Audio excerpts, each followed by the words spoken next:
Salut les filles, je vous retrouve aujourd'hui dans une nouvelle vidéo pour vous présenter mes favoris teints du moment. J'ai décidé de ne pas vous faire de favoris ce mois-ci puisque j'ai rien de très intéressant à vous présenter. Ce sont des produits que je vous ai présentés soit lors du swap, soit lors des favoris du mois dernier, soit lors des nouveautés du mois dernier. Donc voilà, ça n'avait pas grand intérêt que je vous les montre à nouveau. Donc j'ai décidé de remplacer ma vidéo favoris du mois par les favoris teint du moment, donc tous les produits make-up que j'utilise en ce moment et dont je ne me lasse pas. Donc on va commencer par l'hydratation du teint. Je vais vraiment pour vous le faire par ordre où je me maquille. Donc pour commencer, j'utilise la crème Effaclar Duo Plus de chez La Roche-Posay. C'est une découverte que j'ai faite grâce à YouTube et c'est une crème magique. Vraiment, il n'y a pas d'autre mot, c'est vraiment une crème miracle. Donc en fait, elle assèche la peau, enfin elle assèche les imperfections, elle permet d'éviter certaines imperfections, par contre elle assèche pas votre peau, enfin moi qui ai une peau très sensible, très réactive, j'avais peur qu'en utilisant ce produit, ça me fasse des grosses plaques de sécheresse sur le visage et en fait pas du tout. Donc j'en suis vraiment super contente et elle est magique, magique, magique. Donc je vous la conseille fortement si vous avez quelques soucis au niveau des imperfections. Après ça, j'utilise la crème de jour, donc celle que j'ai depuis des années, c'est la Mixa Expert Peau Sensible, soin réhydratant anti-dessèchement, donc c'est la rose pour les peaux sensibles, sèches à très sèches. Donc elle contre un petit peu l'effet peut-être asséchant de celle-ci. Mais voilà, elle hydrate parfaitement ma peau, elle me suit depuis des années, j'ai pas envie de changer, donc voilà, elle est là et je l'aime d'amour cette crème.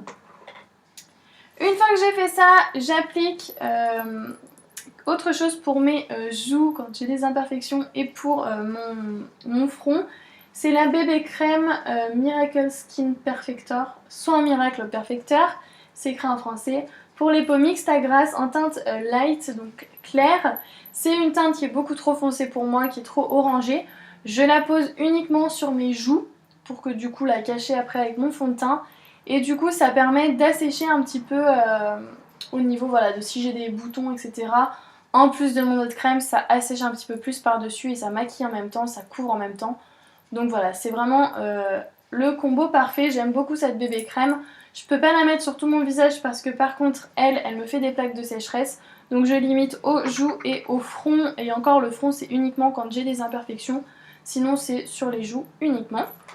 Après ça, je viens utiliser une base pour le visage, donc j'en ai deux. Soit j'utilise la Laura Mercier, donc c'est la base préparatoire de maquillage Radiance.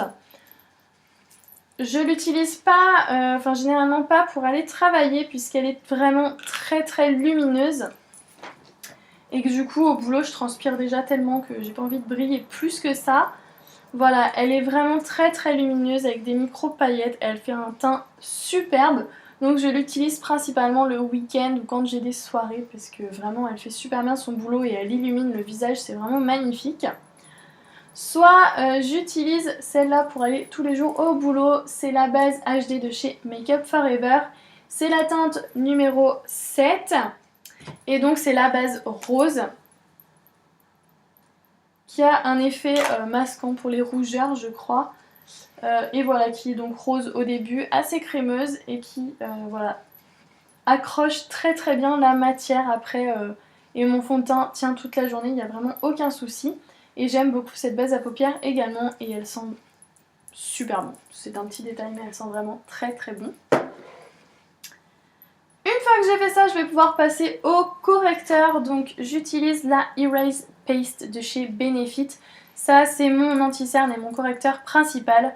Donc je l'applique sous mon fond de teint.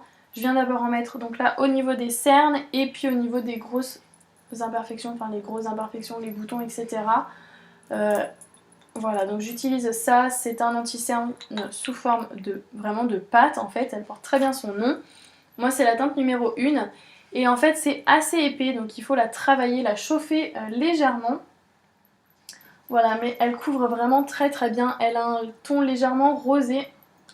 Ce qui permet de, voilà, de bien camoufler les cernes, c'est vraiment génial.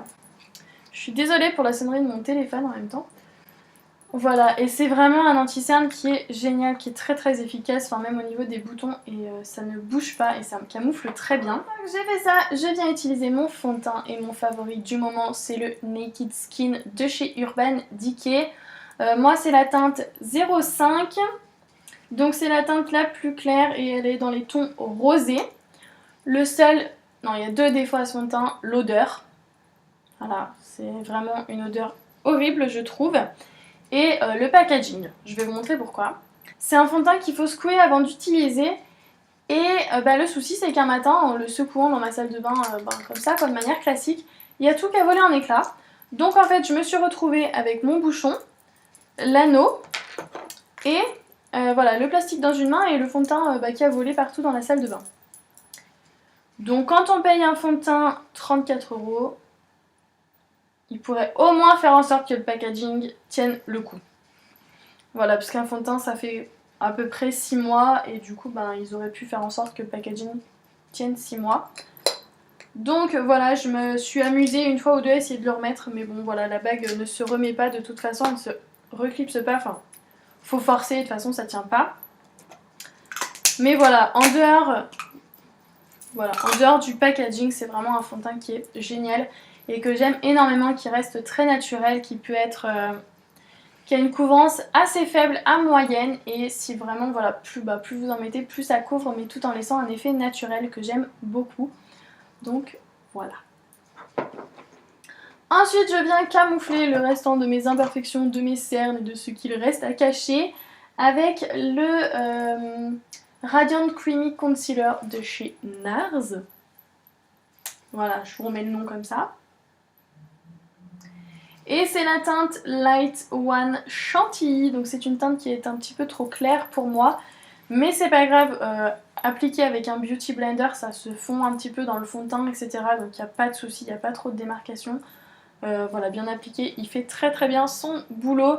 Le seul défaut c'est son packaging puisque c'est un embout mousse un peu comme du gloss et que moi c'est un packaging, enfin je trouve on perd beaucoup trop de matière là-dedans parce qu'on peut pas aller racler les bords alors qu'avec un tube moi je me gêne pas pour le couper et pour l'ouvrir. Donc voilà, ça là on est un petit peu bloqué mais c'est un excellent anti-cerne. Après je viens fixer le tout avec une poudre matifiante, donc là pareil j'en ai deux en fonction de mes besoins. Donc soit j'ai besoin de couvrance encore supplémentaire malgré toutes les couches et je viens utiliser la Fit Me de chez Maybelline en teinte 115 que Pauline m'a envoyée. Donc c'est vraiment hyper poudreux, vous en mettrez vraiment de partout. Qui est une poudre matifiante qui fait très très bien son boulot et que j'aime énormément. Ou alors j'utilise la poudre HD de chez Make Up Forever que j'aime beaucoup, qui est une poudre, donc moi je la prends en format poudre libre, je préfère. Je l'ai depuis juillet en l'utilisant tous les jours, il m'en reste à peu près la moitié je pense, donc voilà, j'ai pas trop de soucis à me faire.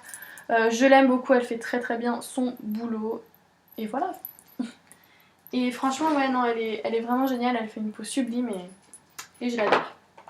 Une fois que tout ça c'est fait, que ma base de teint est faite, comme je l'appelle, et que j'ai à peu près 1, 2, 3, 4, 5 couches, 6 couches, 7 avec l'anti-cerne sur le visage. Vous voyez d'où vient ce teint parfait là?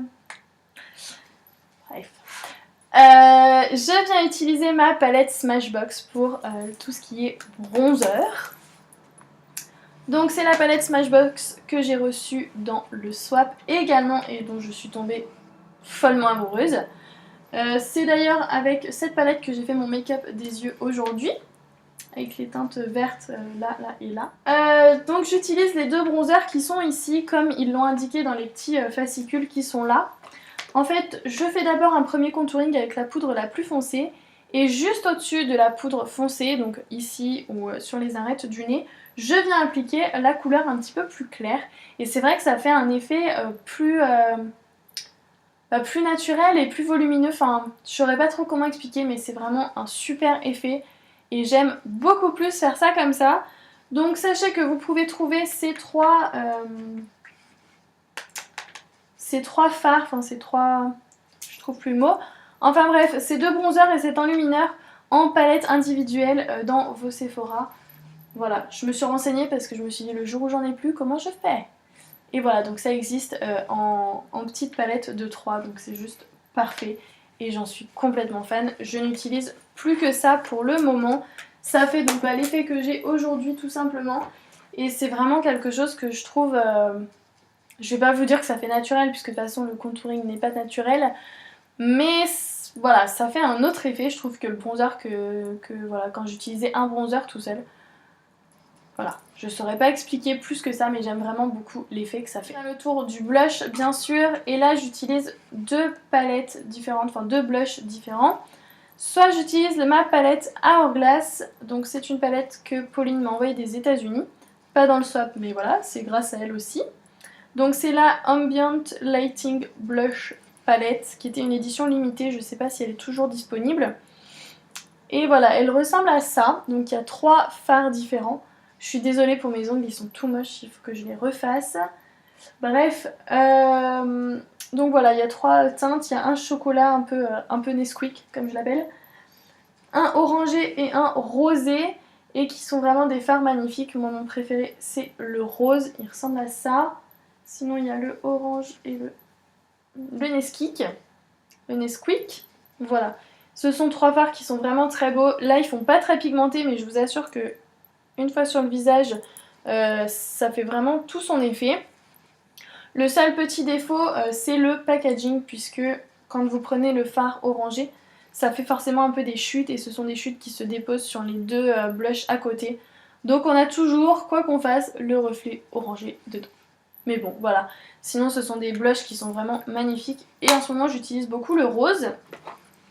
Sinon, j'utilise un autre blush, c'est le Sweet Earth Perfect Flush Blush de chez Too Faced, et c'est le Something About Berry, donc qui est le rose rose. C'est celui que je porte aujourd'hui, et c'est vraiment un blush que j'adore. Enfin, je l'aime d'amour, ce blush. C'est voilà, c'est le grand amour entre nous. Voilà, je vous l'ai mis là. Et il est vraiment très très beau, très lumineux, très pigmenté aussi. Et voilà, j'ai aucun souci avec, je l'aime d'amour. Et voilà, je vous en ai pas parlé, j'ai oublié avant, je finirai avec ça après. Et enfin, pour finir mon teint, je vais utiliser une touche d'enlumineur.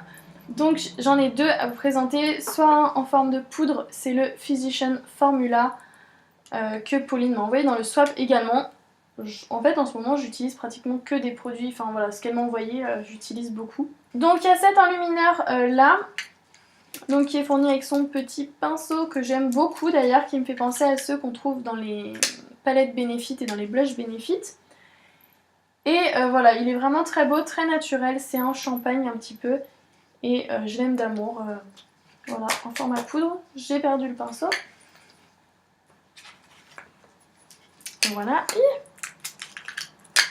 Donc voilà, c'est un enlumineur, il est là, c'est un enlumineur que j'aime beaucoup, qui a un très joli rendu.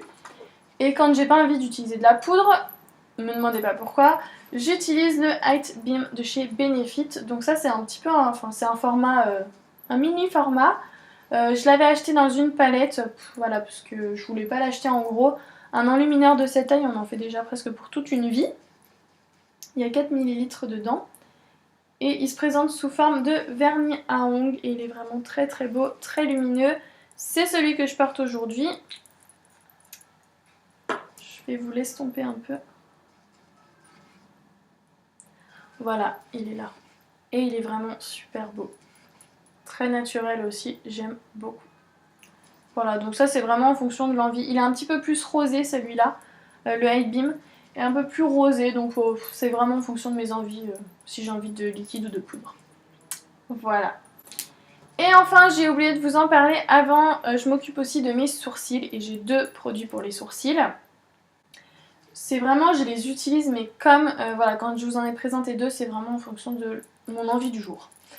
J'utilise soit le Gimme Brow de chez Benefit que je porte aujourd'hui. C'est un mascara pour sourcils que j'aime beaucoup, mais voilà, qui a commencé à sécher, donc il commence à me faire des trucs un petit peu bizarres, tout moches. C'est pas hyper pratique d'utilisation.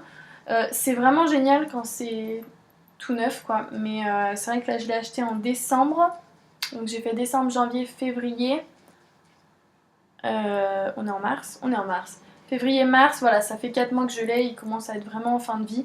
Et c'est dommage parce qu'il fait quand même 26 euros. Voilà. Donc là, je ne l'ai pas encore acheté, je pense que je vais pas tarder, mais voilà. D'ailleurs, si vous avez des bons dupes de ce produit-là, dites-le moi parce que je testerai bien autre chose.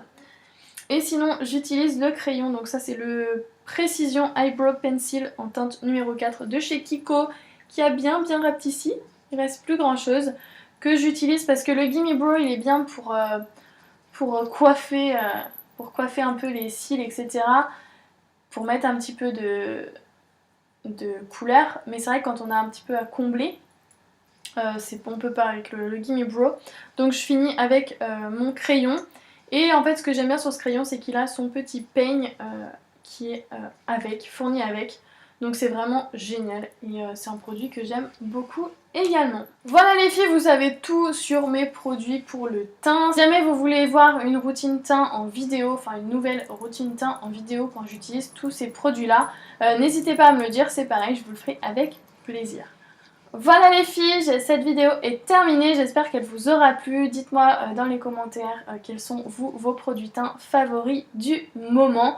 Je vous fais des très gros bisous et je vous dis à la prochaine. Ciao!